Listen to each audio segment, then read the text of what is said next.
Le cinquième et dernier exemple que nous étudierons puise dans la dernière des sciences humaines qui vous est initiée et qui de ce fait vous paralyse ou vous séduit, la philosophie. Le sujet que j'ai choisi est tombé au bac. Le voici. Discuter, virgule, est-ce renoncer à la violence, point d'interrogation. Sans détour, ce qui trahit un choix assumé qu'il faudra interroger et clarifier, essayer de comprendre en tout cas, de façon explicite. Le sujet soumet la capacité humaine de discuter, c'est-à-dire de produire du discours, dire le monde au prisme déformant de la violence. On le comprend, ce lien mécanique que ce prisme tisse, comme aime dire Platon, entre les deux pôles de l'énoncé, aussi riche que court, doit être, avant même d'en évaluer la pertinence, critiqué. Une critique qui doit apparaître clairement dans le plan de votre argumentation et dans votre discours sur le discours. L'historiographie de la cité, c'est-à-dire l'histoire de la cité, cet espace sociopolitique qui historiquement organise le vivre ensemble et le discuter comme cœur conscient de son paradigme, fournit un bon exemple, incontournable il me semble, de par sa place dans la genèse non seulement du logos du discours, mais aussi de la philosophie, du rapport qu'il existe entre le discours et la violence. À nouveau, on observera l'intérêt d'associer les sciences sociales plutôt que de les cloisonner, ce que fait remarquablement Michel Foucault, l'historien qui inscrit l'action de la pensée humaine dans le temps, a à offrir aux philosophes qui, en analysant l'homme dans un angle qui est plus global, plus absolu, apporte lui, au contraire, la capacité à créer des liens entre les différentes époques. Être historien au philosophe et philosophe à l'historien, un peu comme Montaigne était Gelf au Gibelin, Gibelin au Guelph, façon de dire qu'il faut toujours regarder et dire le monde avec les lunettes ou le regard d'un autre, penser en oblique, bousculer les évidences, critiquer ce qui vous est livré à nourriture spirituelle, sur le fond comme dans la forme, soulever le tapis de chaque concept, de chaque évidence, pour apprendre de ce qu'on peut y trouver, de ce qui a été dissimulé, accumulé. Se hisser sur les épaules des géants, disait Bernard de Chartres, pour mieux voir le monde, voir plus loin, et surtout ne pas le regarder seul, le regarder avec d'autres, croiser son regard et le verbe avec d'autres, discuter, pour mieux le comprendre et se comprendre, travailler à deux, à trois, plutôt que seul, toujours, car chaque fois qu'on est tout seul, disait l'écrivain Alphonse Allais, avec cette ironie qui le caractérise, on est en mauvaise compagnie. Deux historiographies de la cité s'opposent, une première qui fait de la cité le lieu privilégié du vivre ensemble, de l'échange, du discours, comme moyen d'entrer en relation avec l'autre, de la construction d'une harmonie sociale, protégée par des lois et des mécanismes de régulation, centrés autour d'un hyperlieu, paradigmatique lui-même dans ce paradigme qu'est la cité, où se concentrent toutes les discussions de toute nature, politique, commerciale, amicale, philosophique, cet hyperlieu qu'est l'agora. Il est le cœur de la cité harmonieuse. La seconde historiographie met au contraire l'accent sur les conflictualités, qu'on appelle les stasis en grec, comme le rappelle la grande historienne de la cité qui était Nicole Leroux, et le règlement de ces conflictualités comme source d'organisation sociale et politique de la cité. Discuter est alors institué et codifié pour réguler la violence des rapports politiques et sociaux. On le voit, le sujet s'inscrit explicitement dans cette deuxième grille de lecture et ignore la première. L'ambition de l'ONU est le rêve d'une cité mondiale fondée sur l'harmonie et le dialogue entre les nations, concept qui pouvait désigner également les classes sociales avant le 19e siècle, s'inscrit dans cette longue histoire de la cité et dans cette confrontation entre les deux approches historicisées. Puisqu'après la Seconde Guerre mondiale qui constitue un modèle de relations violentes dans lequel les verbes à bois et les armes ont relégué le discours et le dialogue au profit d'une logique têtue de conflit, cette ambition d'une démocratie mondiale s'affirme justement comme une volonté d'imposer le modèle d'une cité harmonieuse à l'échelle mondiale pour imposer le discuter comme une alternative à la violence, mais plus encore comme un contre-modèle. L'ONU incarne ici peut-être un aboutissement du combat entre les deux modèles du vivre ensemble, logique de violence versus logique de dialogue, la condamnation des responsables de la guerre au terme de la Première Guerre mondiale, puis le jugement et la condamnation des responsables, sa montée en extrême à la fin de la Seconde Guerre mondiale, semble traduire cette évolution. Votre réponse devra donc exploiter ces trois axes. Le premier, critiquant le sujet, qu'on pourra présenter comme discutable au prisme du lien mécanique qu'il établit avec la violence.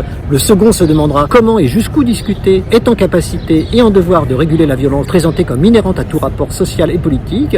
On prendra politique ici dans son sens étymologique de vivre en cité, mais aussi au sens moderne qui tente à réduire l'occurrence aux seules problématiques des choix de gouvernance de la cité. On aura soin également de rappeler l'empreinte marxiste de cette inhérence, donc de la questionner. En troisième axe, enfin, on se demandera si au contraire d'être en recherche et en capacité de réduction de la violence, la mise en discours public de sa pensée, ce qu'est discuter, n'est-elle pas au contraire source de violence, ce qu'est disputer, qu'on pourra opposer à discuter par un jeu de mots et de lettres. Quitte à voir, avec l'historienne Nicole Leroux, dans cette violence générée par le discours, la source d'un compromis fondateur de la cité, du vivre ensemble et du dialogue, y compris philosophique d'ailleurs. Façon d'associer les deux modèles dans une commune genèse du vivre ensemble et du discuter. Façon aussi de rappeler que la plupart des courants d'idées philosophiques se sont construits les uns contre les autres, Parménide contre Héraclite et les pythagoriciens, Socrate et Platon contre les sophistes, etc.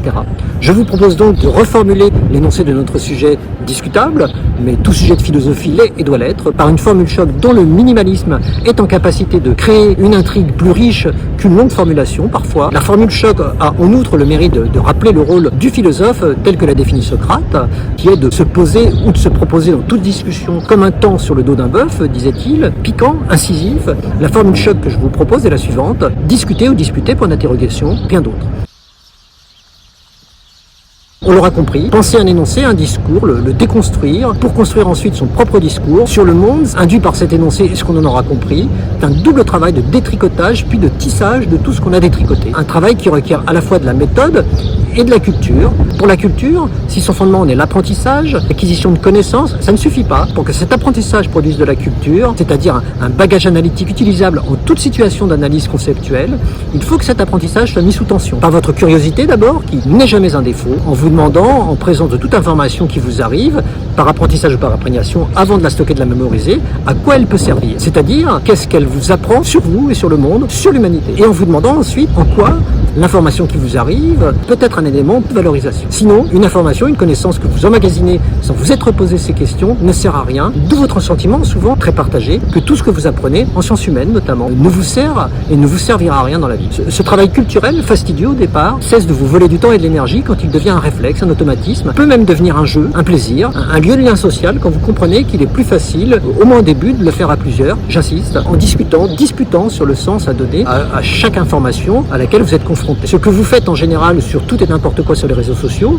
en commentant tout et n'importe quoi, et vous avez raison de le faire, sauf qu'il faut le faire aussi pour le bagage informationnel qui vous arrive dans le cadre de l'institution scolaire. Par les réseaux sociaux, puisque c'est votre monde, votre cité, votre agora, mais aussi en vous voyant, en vous réunissant, en travaillant ensemble pour discuter, disputer de tout, contrairement à ce qu'affirment les ennemis de la démocratie. Disputer n'est jamais une perte de temps. Dans cette discussion, ce dialogue, ce travail de clarification et classification de ce qu'on met cependant en mémoire s'opère et s'organise, travail indispensable qui construit la culture. À la semaine prochaine, donc, dans La langue dans la poche, pour celles et ceux d'entre vous que ça intéresse toujours et que les quelques montagnes que nous avons essayé de déplacer ensemble à nouveau aujourd'hui n'ont pas trop épuisé, nous y apprendrons à construire une arborescence, c'est-à-dire à ordonner notre discours et à en spatialiser la logique pour le mettre en image avant de le mettre au mot. Au revoir.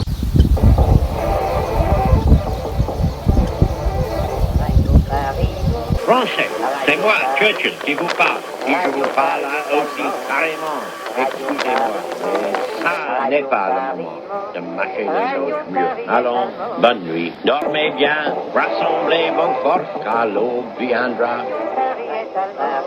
Brillante sur les bras. Radio Paris est allemand. Radio Paris ment. Radio Paris ment. Radio Paris est allemand.